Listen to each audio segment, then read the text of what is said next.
Here's what's coming today on the Woodworking Network podcast. I've gotten to live with my own stuff, and I've seen how it can change my habits, change my life, change my outlook, and I kind of want to bring that out to other people, both in the way of selling my goods, but also kind of training employees, because it's not just the furniture, it's also the making of the furniture that has kind of informed the way I live. Welcome to this episode of the Woodworking Network podcast. Join us as we explore the business of woodworking, big and small, and what it takes to succeed. I'm Will Sampson. Hello, I'm Will Sampson from Woodworking Network and FDMC Magazine, and we are live today at the Wood Pro Expo in Lancaster, Pennsylvania, and I have as my guest Brian Skalaski, who is the winner of our 2025 Young Wood Pro contest. Congratulations, Brian. Thank you. You have a beautiful piece. We have it up on the screen here, and it's been in the magazine and everything. Tell us about the piece that you made. So this piece came from a longtime patron's request. He had, because of the emerald ash borer, he had to cut down a bunch of trees on his property. And so there was some ash and some walnut. He kind of just handed me a bunch of boards. And he was like, do something. I had made him a liquor cabinet maybe 3 or 4 years beforehand. So he was like, we have this wood that came from the family property. Can you make 2 more for my sons? This was in, let's say 2022. So, and when I was in college, I had started exploring steam bending through like a series of experiments. And I'd always had this one hanging on the wall that, you know, it catches my eye every once in a while. An experiment where you bend something. Oh, yeah. I mean, yeah, they're all over my shop, all kinds of little bits and bobs of, you know, and they're all just kind of potential ideas. So I'd been staring at this one for a while, and I always knew it was a timbre cabinet handle. I was like, okay, that'll go somewhere someday. So I get all this wood back to my shop, and I grab that thing, and I'm like, okay, yeah, this is what we're doing. And especially with ash, which steam bends so well, and, you know. So a lot of the inspiration is also around the very kind of nature of woods. So a lot of the inspiration for the handle comes from like the way, if you were to split firewood and you kind of see follow the grain around a knot. So essentially it's kind of a door handle based on a knot. And then jumping off from that, I'm like, okay, so we've got a knot. We've got ash, we've got walnut. So we can kind of do a heartwood, sapwood kind of combination by making the outside light, inside dark, kind of get this sort of tree aspect to it visually. Neat. And then when you open the timbre doors, there's lighting inside. That's really neat too. LED lighting on that, right? Yep. Yeah. LED strip lights that are routed into the top panels. So very cool. Well, it's a really nice piece. And then the top is I believe it's slate. Slate. Yeah. Okay, stone top. It's very nice. It's got a blue-gray tone to it, and it contrasts nicely with the ash timbre, and then the interior. What's the interior? Oh, that's all walnut. Yep. Walnut, yeah. So you got 3 nice colors working together. That's really great. Yeah. So how did you get started woodworking, Brian? It's a depends on where you want to put the starting point. Yeah. What was your first woodworking experience? I mean, that was mainly with my dad down our basement. He always had kind of a, you know, put together the hobbyist wood shop down there that I probably took over by the time I was about 14. So I always kind of played around down there, had various little projects, but when I got to be 13 or 14, all of my friends started skateboarding and stuff, and I was like, well, I've got a wood shop and a skateboard is wood. So you're going to make a skateboard? I could do this. Great. So I did that for a while. I think I made about 30 of them over a 4-year period thereabouts. So it was pretty industrious. Is that where you first had wood bending experience, bending the decks? Yeah, kind of. I mean, that was more of like a bent lamb situation. I was actually... So it wasn't like your standard skateboard with the 2 tails. It was longboards. Right. So they have like a camber to them so that when you stand on them, they flatten. Right. And then they've got kind of a little bounce when you ride them. So it was like a whole series of, my dad's an engineer, so we already had AutoCAD on the computer. And I was able to kind of create this rib system to press them, and then that's great. Moved on from there. But eventually I made one for a friend whose dad was a cabinet maker, and he's like, yeah, I can put you to work. Oh, that's great. Yep, I had my first woodworking job at 16 at a Minsner & Company cabinetry in Easton. So cool. And then you took classes in school, right? And did you have high school wood shop? No, they didn't have high school wood shop. They didn't. There was a Polytech program, but I was kind of in the music department, and that kind of conflicted. So I wasn't, and they didn't really have. I mean, I could have done something like carpentry related, but it wasn't really what I wanted to do. And but you went on to Bucks Community College and did woodworking there. Yep. So yeah, it was funny. They wouldn't even let me leave high school to go work in a cabinet shop, which I thought was funny. That's typical counterproductive public school system. Yeah, it got to the point where my one English teacher, if I didn't have my homework, he was like, "What, you forget it in a cabinet or something?" Right. So. Yeah, well, I guess that's a better excuse than the dog ate it. Yeah, it just went right through the table saw. There you go.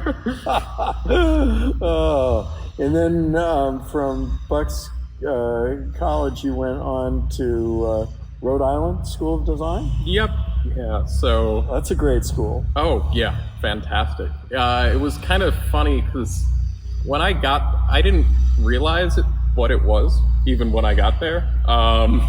My teacher at Bucks, Mark Spheri, had just recommended, he's like, look, I don't know if you'll get in, but if you do whatever you have to go there, because he was a graduate of that program back in the, I guess it was probably the 80s when Tate Frid was in charge of the program. Yeah.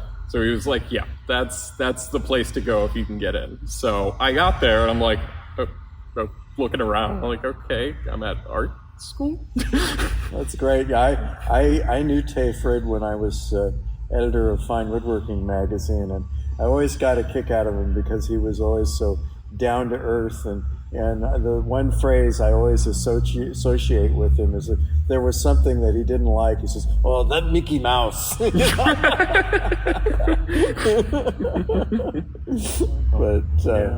was great. Mm-hmm. And then you besides working in the cabinet shop, you also apprenticed with a pretty prominent woodworker too, didn't you? Oh yeah, Hank had plenty of Hank Gilpin. Yep, he had plenty of Tay Frid stories too. Yeah, so. I'm sure he did. Yeah, that was that was kind of, that's kind of a turning point in my own work, in that before then I was kind of doing a lot more straight line kind of tapers and sort of stuff like that. And he really turned me on to, curvature and hand shaping and all sorts of stuff that kind of gets incorporated back into my work now. Sculptural design concepts. Yeah. It's funny. I don't think I've looked at pictures of my work pre that period in such a long time, because I look at it and I'm like, I made that? Huh. It's just like kind of a past life almost. That's funny. Well, we all go through stages in woodworking, I think, where certain design motifs appeal to us, so the curves are definitely interesting.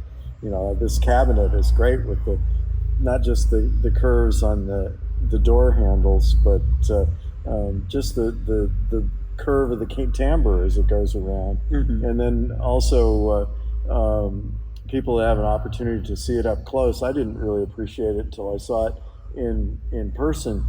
The grain matching on the front of the cabinet is just really great. How did you accomplish that? So I had a bunch of 8/4 stock. So all of that is actually kind of book matched around the whole cabinet. And then there was quite a bit of stain work involved, actually, because the poles are steam bent. So once you steam bend them, they're kind of a different color, similar to steamed walnut versus unsteamed. So I had to bring a little color back in, and then some of the boards had some variations. So there's actually a good bit of stain work that I don't think it's apparent, but maybe it is. No, I think you did a spectacular job of matching it. It looks all continuous all across the front. There was one guy that stopped by. We have the piece in the booth here at the show, and one guy stopped by the booth and was looking at it and was figuring that you had to saw all those pieces. And he was wondering, what kind of a saw did he use to get really thin curves, because everything matches. You can see the early wood and late wood grain flow across, and there's really no interruptions and all. Although I would suspect that some of that is lining up and down and vertical to make things match as closely as possible. Oh yeah, there was a fair bit of thought into all of that, and some magic that I won't. Not going to reveal your trade secrets, even at your ripe young age. Were you 31 now? Yep, 31. 31, all right. Well, now you're operating a one-person shop basically now? What's the name of your company? Jürgen Studio. Okay. It's kind of a nod to the German Art Nouveau style. Was called Jugendstil. So it's kind of a nod to that. Makes sense with my work. For somebody looking it up online, they'll look at it as jug end, but he's pronouncing it with the original language there. So what kind of, are you doing all furniture? Are you doing cabinets? You doing built-ins? What are you doing? I do what keeps the lights on these days. That's probably a good tactic for somebody starting out. Yeah, it's pretty varied work. Most of the jobs that so we've had some refinishing, because I have a finisher that works for me part-time who's, incredible. I've never seen anybody like him, Frank Jones. He kind of learned from an older school of finishing with Japan colors and all sorts of stuff that you don't see very often anymore. So we got a good bit of refinishing work coming through. Then we have a couple residential kind of cabinetry jobs. And then one of those we got, though, because they had kind of an interesting request where they had purchased an old, turn-of-the-century library and, wall paneling. So it's an architect couple. So the wife wanted to refit this into her Philadelphia row home. So we're currently going through and trying to figure out, it's a whole modge podge of, the casework is poplar, the wall paneling is mahogany, there's some pine thrown in and out. I kind of think it's from 3 different rooms, and they all just sold it together. Put it together, yeah. So it's kind of taking 3 different eras. Yeah, exactly. So it's been interesting to stitch all of that together into one cohesive room. So, what a challenge! Yeah. Oh yeah, it's a head scratcher sometimes. I think you told me too. Speaking of challenges, that you had worked on a Frank Lloyd Wright restoration project. What was that about? Oh yeah, that was with my old employer, Brian Boland of Boland Woodworking. That was when I first started work, actually, it's probably the reason I ended up working for him, because I walked into the shop and he's just got Frank Lloyd Wright pieces all over the place. And I'm like, okay, wow. Yeah, this is where I need to work. So I believe what happened was the Beth Shalom Synagogue got a grant from I can't remember whether it was the Frank Lloyd Wright Conservancy or I think it had also been recently designated as a national landmark. So they were looking to put in the money to restore it. And it's kind of an ongoing project. But it was one of I guess it must have been one of the last jobs Frank Lloyd Wright did, because he died before the completion of it. Oh, okay. That's interesting. But yeah, it was done in the early 60s and really incorporated a lot of kind of the plywood furniture that he was working with in that era. Really interesting stuff with all kinds of like penny pointing details and kind of these like cut out little triangles and everything.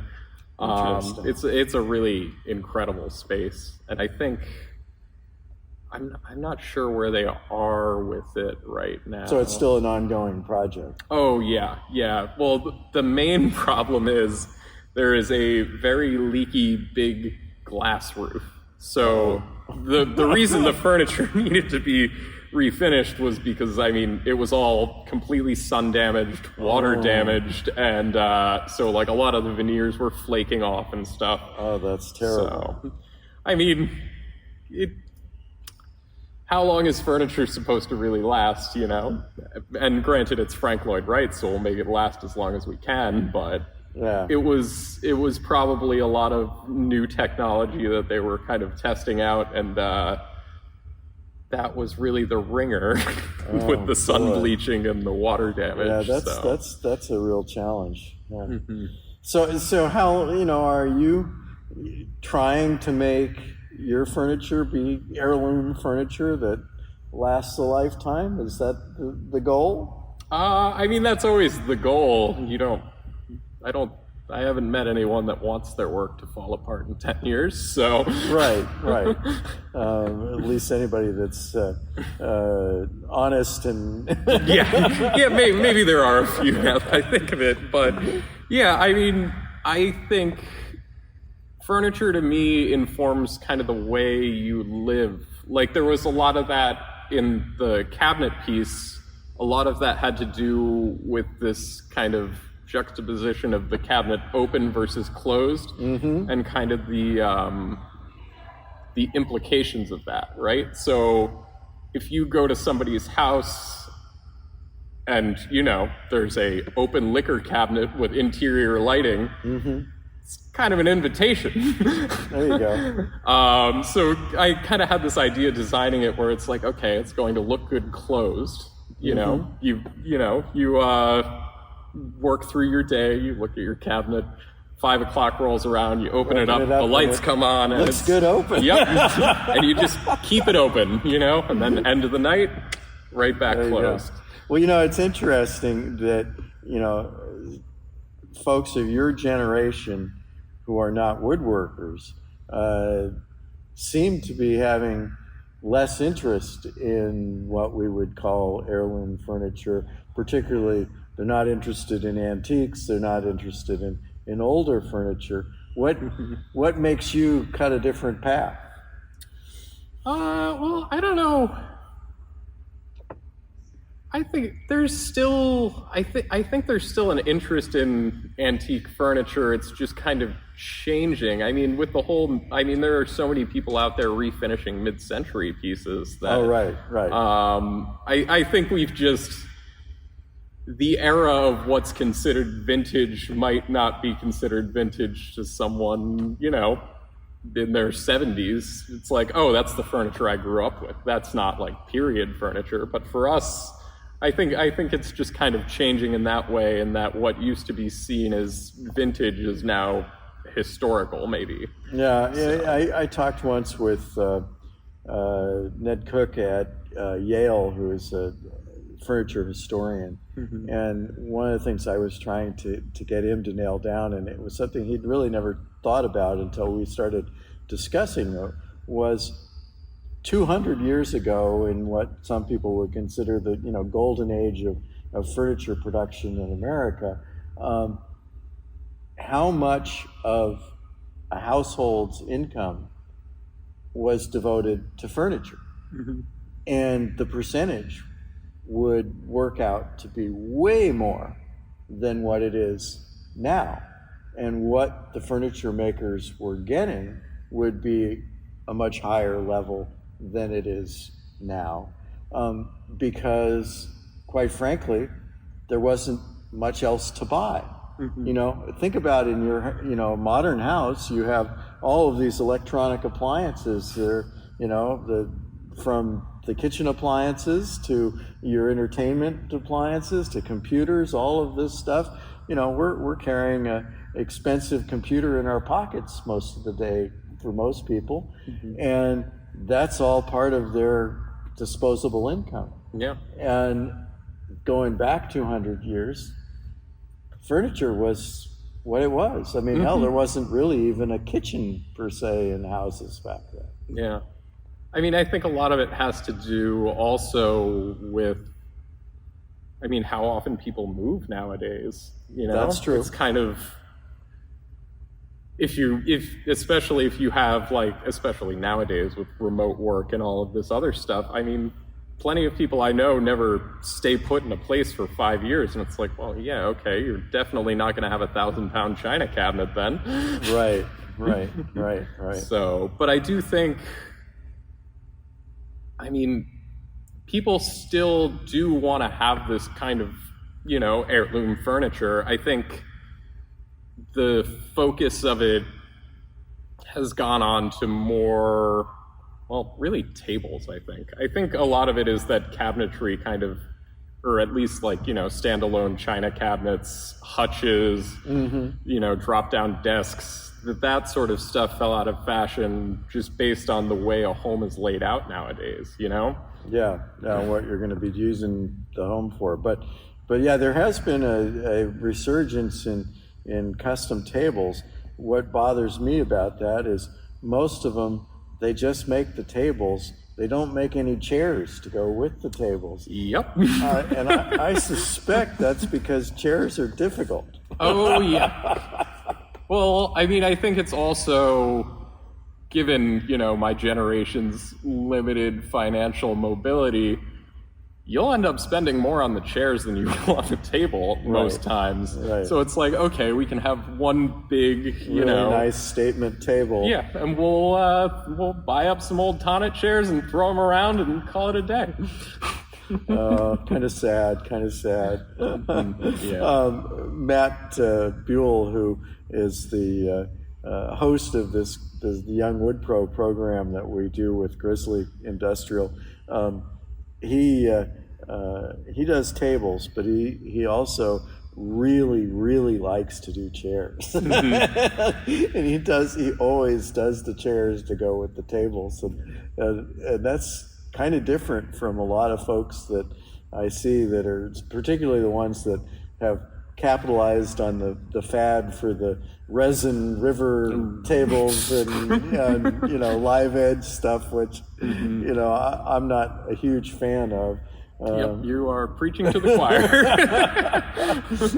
Some of them look great, but how much of that can you do? And and what happens when the wood moves and the epoxy doesn't, and all that. Yeah, no, there's definitely issues there. Well, and to me, and I don't know if this appeals to you too, but a piece of furniture that I really like is going to be one that I can look at it and come back to it over and over again and see something new that I didn't see before that was really interesting about the design and how it was done. Little details that you have to live with the piece before you even realize they're there. Yeah, that was a fun thing that I learned from Hank Gilpin was he would always say, I put silly little details underneath tables where no one will see them. That's interesting. So, like, even if he was just doing little button blocks, every surface would be shaped, Perfect. crowned out, Yeah. every little thing. Yeah. I mean, you could live with the thing for 30 years and then finally put your head under it and be like, oh, I didn't know that was there. Yeah. I when I was at Fine Woodworking magazine for a while, in my office, we had one of, I don't know if you know Garrett Hack from Vermont, but we had one of his pieces that we were using for cover photography on the magazine, so I got to live with it in my office for a month or two. And one of the beautiful things was it was a little sideboard, and it had 3 banks of small drawers, but the drawers very subtly changed size as they went down the piece and to the sides, and it was a very subtle thing, but they weren't all the same size, and it just fit with the piece and gave it a certain motion that you wouldn't have in just a piece where all the drawers were the same size and sitting there. Yeah, it's interesting how, I mean, even just kicking a leg out 2 degrees off 90 degrees completely just changes the feel of anything. Now, when you're making a piece for those kinds of things and stuff, do you mock up anything beforehand, or is it all drawings? Do you use AutoCAD or pencil? What's your design process? Well, let's see. Usually we go sketchbook, then import that into AutoCAD just so that I can kind of nail down my crucial measurements and make sure the table's tall enough and all of that sort of stuff. But fortunately, since most of what I'm doing is steam bending, there's probably more than one failure piece. So usually by the time I've got my bending process down, I have enough parts to put together a mock-up and kind of fine-tune a lot of the details. So, for example, recently I did a trestle table with these kind of splayed out legs, and basically I just broke enough pieces that I was like, oh, I can't use these have cracks, but like they'll do fine enough. So that gave me an opportunity to test out all of my joinery for all of that, figure out how much the legs need to be splayed and stuff. So even when the AutoCAD drawing is done, it's all up in the air, There's a certain point where you kind of leave the drawing wherever it is because you're working in real time now, so. Right, making adjustments on the fly. Yeah. Well, that's interesting. And now when you work with a client to make something, do you have a back and forth on the design, or do you get carte blanche from the client to basically create something, or how does it work? I usually come up with, it's both design and price point kind of thing, where it's, I try to do good, better, best in that, like, okay, here's something that incorporates my style and aesthetic, and it's probably, this is the lower end model. Here's all the bells and whistles, and then here's kind of your middle of the road thing. And then usually it's a back and forth with the client of, oh, I like something from the bells and whistles, can we throw that on this one or something like that? So it's both kind of design and cost engineering all rolled into one.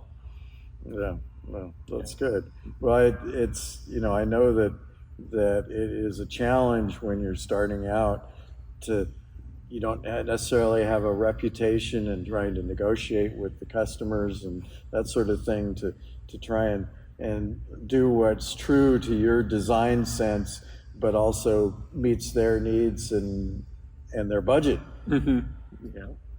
I mean, I think any good designer, design's the challenge, what you should still be able to come up with something that makes your client happy and is something that you're proud to produce.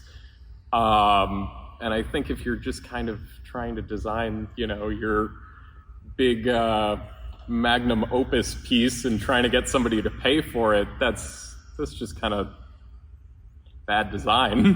There you go. Yeah, I always liked working with people to solve their problems with my designs. Mm-hmm. And I think that's sort of one of the parts that I get the most out of it. So how do you find customers? You're starting out, where do you get business? Yeah, I mean, for more of the furniture stuff of my own design, that's mostly word of mouth and, promotion through things like this. Mm-hmm. The casework stuff, my old boss, Brian Boland, he kind of got me in with a few designers, and it was kind of like, look, here's a few people that, they're people that I worked with while I was with him, mm-hmm. and kind of developed. So they know your with. work, and yeah, exactly. Yeah. Mm-hmm. They know that I was the one that produced it there. I met them installing it and stuff like that. So. And then you'll show up on time and deliver the goods. Exactly. So he definitely gave me a good head start in that kind of aspect. So that's kind of the work that keeps the lights on and the bills paid and mm-hmm. my fridge full. There you go. And then I try all important things. Yep. And then I try and weave in all of the furniture and the fun stuff and the refinishing, which takes care of any of those holes in your schedule when, the plumbing inspection doesn't go the way they thought and you're behind by 2 months now. Oh, jeez, yeah. Yeah, Mr. Murphy is always causing trouble. Yeah. So what's your long-term goals? Are you looking to, get employees and be a bigger shop, or you want to continue as a sole proprietor, or how do you want to work?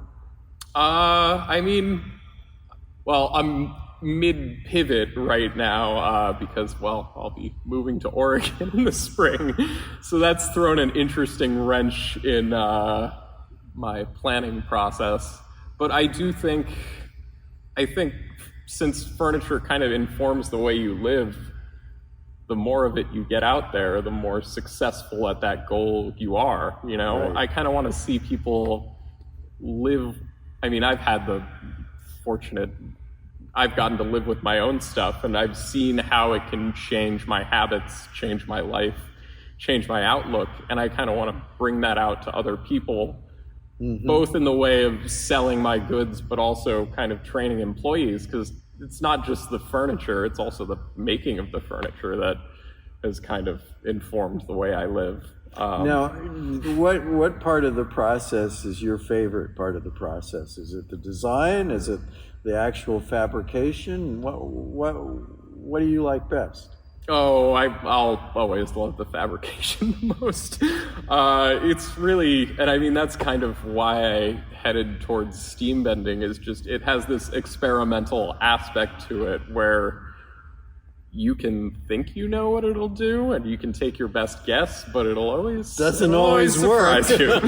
So that's really where I thrive. But I mean, my design process is so rooted in that in the first place, in that, usually anything in my sketchbook started as one of these little models in my shop, or, tests that was hanging on the wall. So they're kind of inseparable. So I don't necessarily think of it as like, oh yeah, I would rather be designing and send somebody off to make it. It's like, it all just kind of has to happen under one roof. Can you describe the steam bending process and how you work it? Do you have a container? A lot of guys have a PVC pipe mm-hmm. or something like that. What do you do? How does it work? So I usually, I'll be teaching a class out at Mark Adams School of Woodworking. Oh, good. Congratulations. Out in what is that? I think it's August of next year. It's out in Indiana. Yep. Mark is a great person to work with. Mm-hmm. Yeah, my wife Janine, she's wood turner, and she's mm-hmm. taught out there before and kind of made that connection. And so I'll be out there. We're teaching a collaborative steam bending and basketry class. Oh, okay. But then I'm also doing a weekend class on how to build a steam box. Oh, okay. So you got a steam box, and then what do you use for the source of steam? Just your standard little wallpaper steamer. Oh, okay. And so then you feed the box with that, and how long does stuff have to stay in the box? It depends on the it depends on temperatures, thickness, especially since almost everything I'm bending is tapered in one way or the other. So it's kind of like, okay, we're gonna put the thick end towards the source of the steam, and then kind of guesstimate halfway in between and see how it works. So what kind of temperatures does it get up to? It's usually around 210, 220. It's nothing too crazy. Although I have heard of people who build pressurized steam chambers. Yeah. It's a little, the line between a pressurized steam chamber and a explosion in your shop is a fine one. So I haven't quite dabbled in that. I've been in a couple of factories that do steam bending on a production scale, like doing like chair parts and things like that. One of them was actually an Amish company that started making parts for Amish buggies, and then now it's very industrial, and they have these huge fixtures to do various bending, and the stuff comes out, at like 270 degrees or something like that, and then you can't really touch it, and they put it in a fixture and have hydraulic stuff that's moving parts around and making these shapes. And, do you have forms that you'll find do stuff around, or are you hand bending, or how are you bending it once you get it out of your box?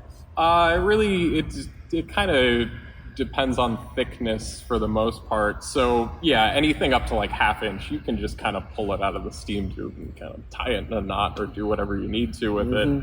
But then as you get further and further up, that shop that you were in was probably bending like 4-inch stock or something like that. Bending all sorts of different size stuff. Yeah. So at that point, it's really more of an engineering problem, because you have to build a jig that doesn't implode on you through all of this crazy force. Right. Like the dining table I was talking about had like the legs were probably 3.5 inches at the thickest part. So it was like lag bolts, a solid 6-inch form of plywood. I actually had to upgrade to spring steel for the strap, because otherwise the wood would actually stretch out the strap too much and you would get fracturing on the outside face. So, at a certain point, it's like, am I woodworking anymore? Well, you have to understand the nature of the wood, because, on the outside of a bend, you're stretching the wood, and on the inside of the bend, you're compressing the wood, and those fibers can, they can rupture either way, but it's a different kind of rupture in either case. So. Yeah. It's a challenge. Oh, yeah. Especially when you get to the thick stuff and you're like, I have some lag bolts that you can tell exactly where they exit the mold, because they've got like a 15-degree angle just from the force of the strap and everything. So it's a matter of also designing molds that you can use more than once without them falling apart, essentially. It's been an interesting ride to get there, because I really started more bending probably stuff in that like kind of 1/4 to 1/2 inch range, which was like, that's a lot more free. That's kind of what you see on the cabinet doors. Yeah, the cabinet, the one is like what, 1/2 inch pieces or something like that? Yeah, something like 3/8 maybe, something like that. Yeah. I met a woodworker once who had a portable bending setup that he took to job sites and used, and he would sometimes at lunch breaks he would entertain kids in the neighborhood that came by making little wood pretzels. Oh, yep. But so what are you working on right now? Right now, I've got the I'll be delivering a kitchen in 2 weeks, so that's going through assembly, and then that the office with all of the period casework. So that's really the big thing on my plate right now. And then there's also another blueprint match wall paneling job that's probably going to filter in sometime in December, I think. So you're keeping busy. Yeah, more than busy. and when is there a date for the move to Oregon? When everything's done. That's going to be interesting. Yeah. 3,000-mile move. Yeah. I have a few pieces of machinery that I just can't part with. Yep. And that's kind of driving the whole thing. So. Well, and I gather you haven't collected your prize from Grizzly for the contest because you probably want it delivered to Oregon. Exactly. Yeah. Well, I'm sure Grizzly won't complain because they're just up, the road in Washington. So. Mm-hmm. Yeah. Yeah. Well, this has been really fascinating, and I love talking with you. I love your piece. For folks that are here at the show, it is at the show, and you can come and check it out and open and close the doors and look inside, and it's a great piece. And we wish you luck, Brian, in your future endeavors, and we'll definitely stay in touch. Thanks. It's been my pleasure. It's great. That's it for today. If you are looking for more of our podcasts, you can find all of them at woodworkingnetwork.com/podcasts and in popular podcast channels. Be sure to subscribe so you don't miss a single episode. Thanks again to today's sponsor, FDMC Magazine. If you have a comment or topic you'd like us to explore, contact me at will.sampson@woodworkingnetwork.com. Thanks for listening.